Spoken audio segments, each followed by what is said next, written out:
হযরত ইব্রাহিম আলাইহিস সালাম তিনি বললেন, আলাম তারা ইলাল্লাযী হাজ্জা ইব্রাহিম ফি রাব্বিহি আন আতাহুল্লাহুল মুলক।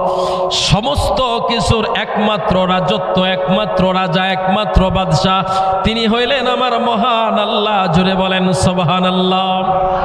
তো এখন আমাদেরকে একটু এই আয়াতের শুধু সরল তরজমা শুনে আমি আয়াতটাকে আপনাদেরকে বুঝাইতে পারবো না, কিছু তাফসিরে যেতে হবে।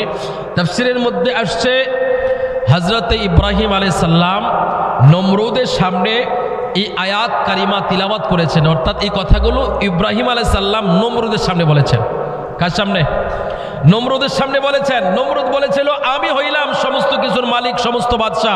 ইব্রাহিম আলাইহিস সালাম বলেছিল না, তুমি সবকিছুর বাদশা না, সবকিছুর মালিক না, একমাত্র সবকিছুর মালিক যিনি তিনি হলেন মহান আল্লাহ। জোরে বলেন সুবহানাল্লাহ। তখন নমরুদ বলেছিল ইব্রাহিম আমার সামনে দাঁড়িয়ে কোনো মানুষ কথা বলতে পারে না, আর তুমি আমার রাজত্বকে অস্বীকার করছো। বলে হ্যাঁ, আমি তোমার রাজত্বকে অস্বীকার করলাম, এই জন্য করলাম তুমি নিজেকে দাবি করেছো সমস্ত কিছুর মালিক, তুমি বাদশা তুমি না, সমস্ত কিছুর মালিক হচ্ছে আমার আল্লাহ। তাই এবার নমরুদ বলেছিল ইব্রাহিম তোমার আল্লাহ যখন সবকিছুর মালিক, তোমার আল্লাহ কি করতে পারে?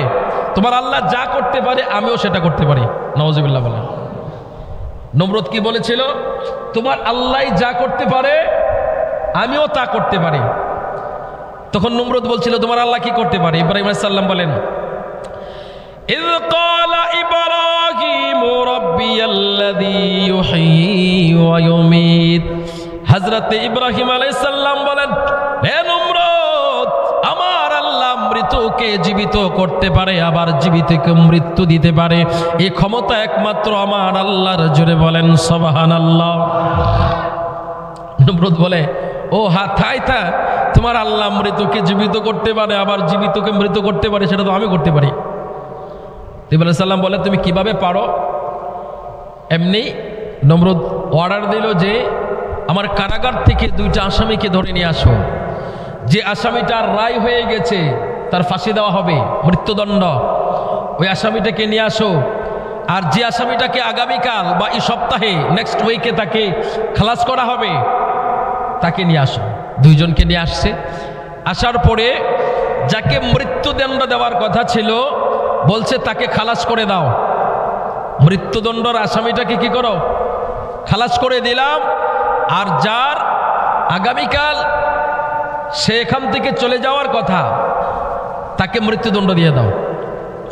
ইব্রাহিম আলাইহিস সালাম বলে এটা কোনো জীবিতরে মৃত করা, মৃতরে জীবিত করা হইল না কেমনে? যার মৃত্যুদণ্ড আমার হুকুমে তারই মৃত্যুদণ্ড হোক। ইব্রাহিম আলাইহিস সালাম বুঝতে পারছে তুমি পাকনামি করতেছো, চালাকি করতেছো। তখন ইব্রাহিম আলাইহিস সালাম তিনি বললেন, এবার যখন বললেন ইব্রাহিম ইউহয়ী ওয়া ইউমীত, আমার আল্লাহ মৃতকে জীবিত করেন, আবার জীবিতকে মৃত্যুদান করেন। এবার নমরুদ বলল ক্বালা আমি উহয়ী ওয়া উমীত, আমিও মৃত্যু দিতে পারি আবার জীবন দিতে পারি। এবার ইব্রাহিম বলেন ক্বালা ইব্রাহিম ফাইন্নাল্লাহা ইয়াতি বিশ-শামসি মিনাল মাশরিকি ফাতি বিহা মিনাল মাগরিবি ফাবহিতাল্লাযী কাফার। একটু জোরে আওয়াজ করে বলা লাগবে আল্লাহু আকবার। হযরত সাইয়েদনা ইব্রাহিম ডাক দিয়া কইরে নমরুদ, আমার আল্লাহ মৃতকে জীবন দান করে আবার জীবিতকে মৃত্যু দান করে, কিন্তু তুমি তোমার কয়েদখানার আসামিকে এনে বলছো তুমি মৃত্যু দিতে পারো আবার জীবন দিতে পারো। তোমার যুক্তিতে তোমার জনগণ মেনে নিতে পারে, কিন্তু আমার রব যেটা পারে সেটা তুমি পারবা না। বলে তোমার রব কি করতে পারে? হযরত ইব্রাহিম বলেন ফাইন্নাল্লাহা, নিশ্চয় আমার আল্লাহ, ইয়াতি বিশ-শামসি মিনাল মাশরিকি ফাতি বিহা মিনাল মাগরিব, আমার আল্লাহ পূর্ব দিক থেকে সূর্যকে উদিত করতে পারে, পশ্চিম দিক দিয়ে আমার আল্লাহ সূর্যকে ডুবাইতে পারে। সূর্য উদিত করা, সূর্য ডুবন্ত হওয়া, এটা একমাত্র আমার আল্লাহর কাজ। তুমি পারলে নমরুদ দেখাও। জোরে কন্যা সুবহানাল্লাহ। নমরুদ কয় বাবা এটা কেমনে করবো আমি না কয়েদখানার দুই আসামিকে যেটার মৃত্যুদণ্ড ওইটার আমি খালাস করে দিলাম, আর যেটার খালাস হওয়ার কথা ওইটার মৃত্যুদণ্ড দিয়ে দিলাম, কিন্তু সূর্য উদিত করা আবার সূর্যকে ডুবানো, এটা তো আমার পক্ষে সম্ভব না। আমি তো মানুষের উপরে জোর জুলুম করে জবরদস্তি করে আমি মানুষকে শোনাইতে পারবো কথা, কিন্তু নেচারকে কি করে শোনাবো? আল্লাহর সৃষ্টিকে আমি কি করে শোনাবো? সূর্য তো আমার কথা শুনবে না। সূর্য কার হুকুম মানে বলেন? জোরে বলেন না, কার হুকুম? আল্লাহর হুকুম। সূর্য কি আপনার আমার হুকুম মানবে? মানবে না। সূর্য মানে আল্লাহর হুকুম। এখন নমরুদ কয় এখন কি করব, এখন তো এটা আমার পক্ষে সম্ভব না। ইব্রাহিম সাল্লাম বলে ফাবুহিতাল্লাযী কাফার, আমার আল্লাহ সূর্যকে ওঠায় আবার সূর্যকে অস্তমিত যাওয়া, এটা আমার আল্লাহর কাজ, কিন্তু এটা কাফেররা বুঝতে পারে না, এটা কাফেররা বুঝবে না। এবার তিনি বলেন ওয়াল্লাহু লা ইয়াহদিল কওমাজ যালিমিন।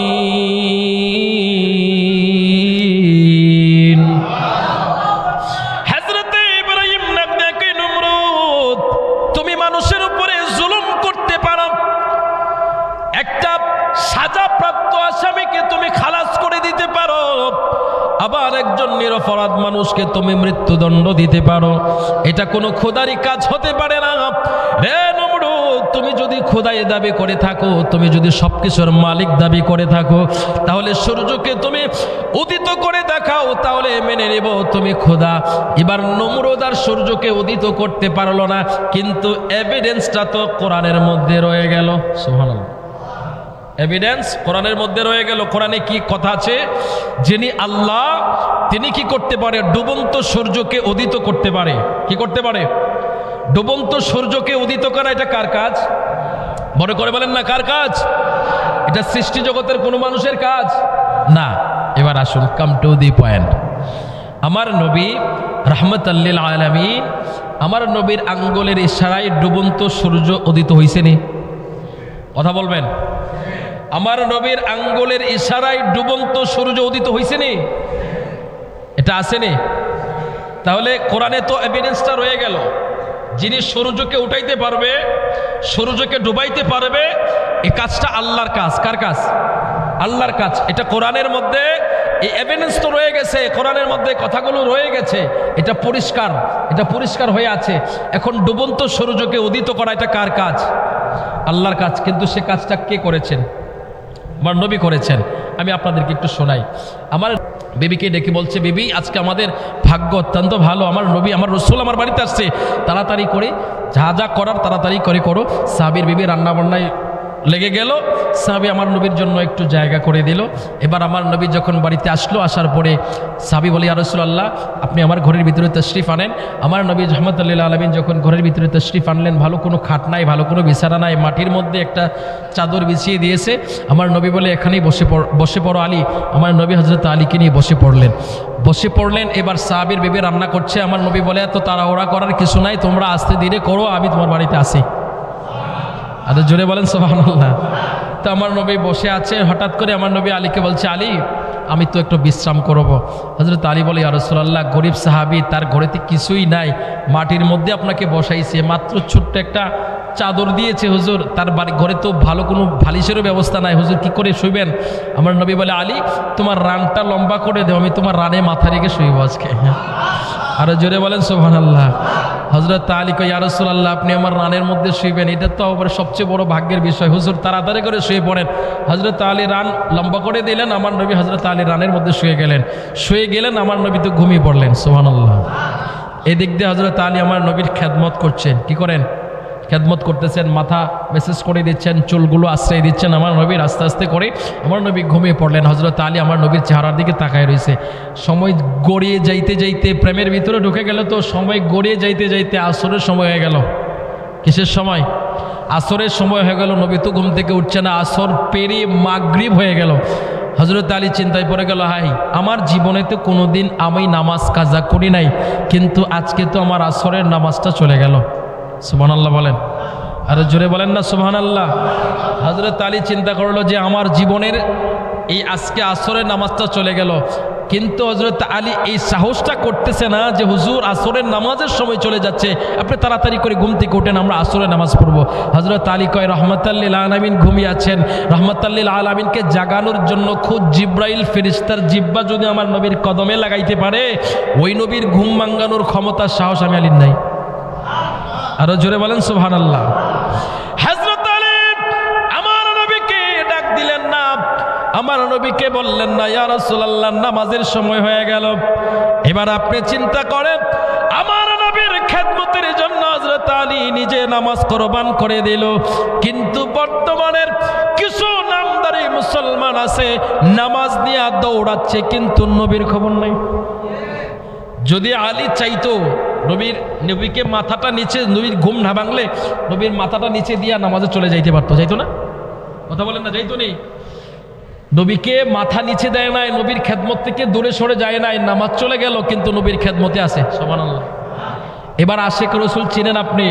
যে বেটা নবী ছেড়ে নামাজের দিকে দৌড়াবে মনে করবেন যে এটা আলীর দল না, আর যেই বেটা নবীর দিকে ছুটবে ওইটা আলীর দল।